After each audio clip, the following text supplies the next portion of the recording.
Magandang tanghali mga kabay. So meron pa akong estimate dito mga kabay. 39446. Ang model nito mga kabay, DWE 8300S. Ayan. 4 inches pa rin mga kabay. Yung size nung bala na kayang ilagay. Ayan. Tapos sasaksak natin.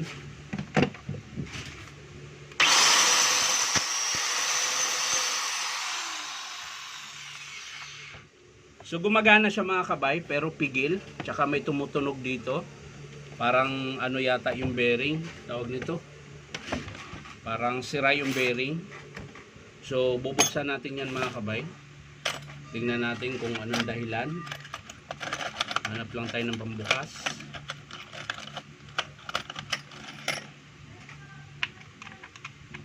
Yun, malaki. Malaki. Ito.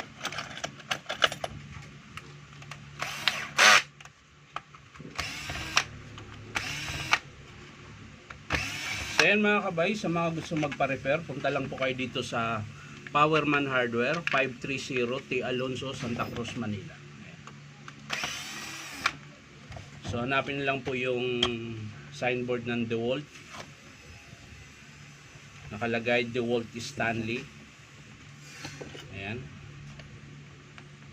So pre-estimate pa rin naman tayo mga kabay sa mga DeWalt brand, tsaka Stanley at Black & Decker. Pero pag ibang brand mga kabay ay meron pong bayad ang estimate. Ayan. So yan, sasaksak natin ulit para lang makita natin.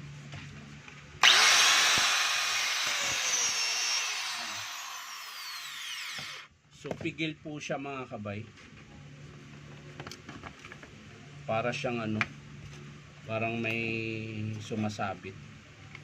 So una mga kabay, kalasin muna natin yung carbon. So ayan, ang haba pa ng carbon mga kabay. Makikita nyo yung carbon, mahaba pa po.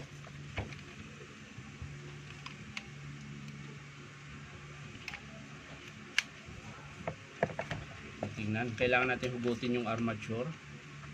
Dahil doon po sa loob nagmula yung ingay.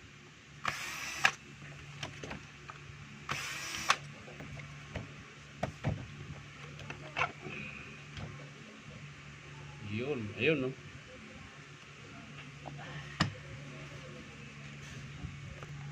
So yan mga kabay, ito po yung dahilan kung bakit pigil siya. Ayan po, kung mapapansin nyo yung bearing nya, ayan. Wala na pong housing, ayan, bulitas na lang po yung natitira. Tapos yung takip nya, andito na. Ayan, ito po yung takip nya. Ayan. So pag mga ganyan mga kabay, okay naman po yung ikot.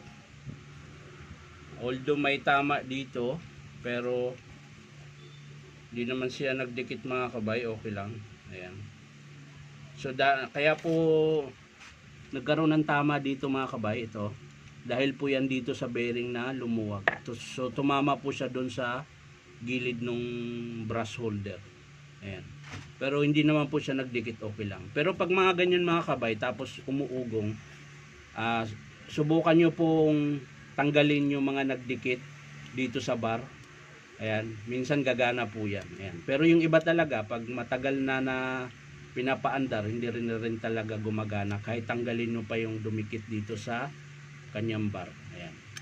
So ito mga kabay, wala naman po siyang dumikit. Tinitingnan ko. So ang papalitan natin dito mga kabay ay 607 na bearing, tsaka sleeve. So yan lang po yung mga kabay. So kunin ko lang sa baba mga kabay para diretso na po natin ikabit. So yan mga kabay, ito na po yung bearing na ipapalit natin. Ayan, so ang brand nito mga kabay, Ski-Ip. Medyo may kamahalan po yung Ski-Ip.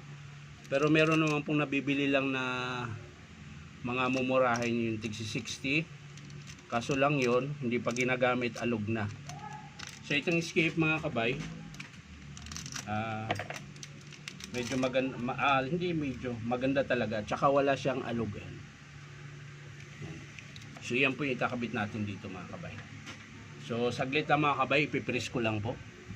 So yan mga kabay, naikabit ko na po yung bagong bearing. Ayan, Ski-Ip po yung brand. So ito na po yung sira niya na bearing.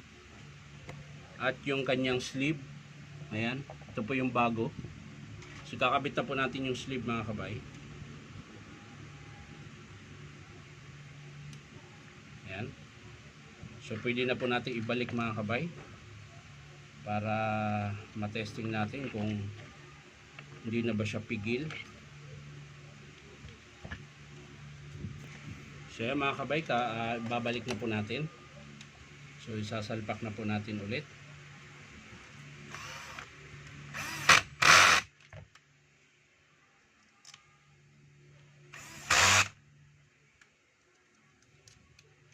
So yan mga kabay, ulitin ko sa mga gusto magpa-repair po.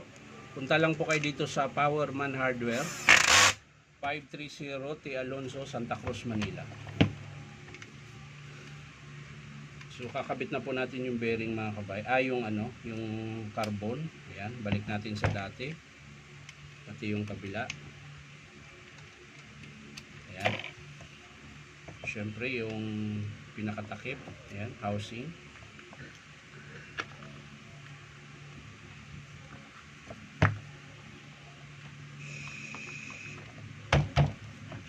Sasara na natin to diretso mga kabay para isahan na lang po.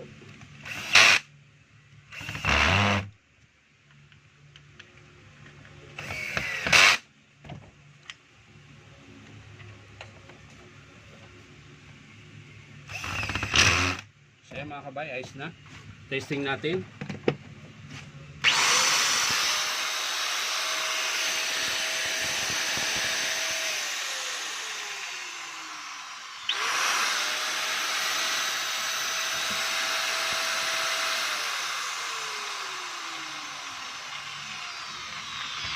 So ayan mga kabay, hindi na po pigil yung andar niya. So sa may mga ganun mga kabay, pwede nyo namang, kung halimbawang kaya nyo namang magkalas ng bearing. Nga lang, hindi talaga ganun kadali magkalas, lalo na pag mga ganun na nakalagay sa armature. Kailangan mo talaga ng may press o kaya yung tawag nun, bearing remover, yung may parang may kamay mga kabay. Yung tatlo, meron minsan 4. Yun pwede yung pangkalas sa bearing sa armature. Ayan. So mura lang naman po yan mga kabay, meron yan dito sa Raon. Madami po yung pangtanggal ng bearing. Ayan. So yan lang mga kabay, maraming salamat ulit sa panonood at palike and share na rin po. At syempre baka naman po pwedeng subscribe niyo po sa aking YouTube account na Inom Tabay. So maraming ulit salamat ulit mga kabay. Bye bye.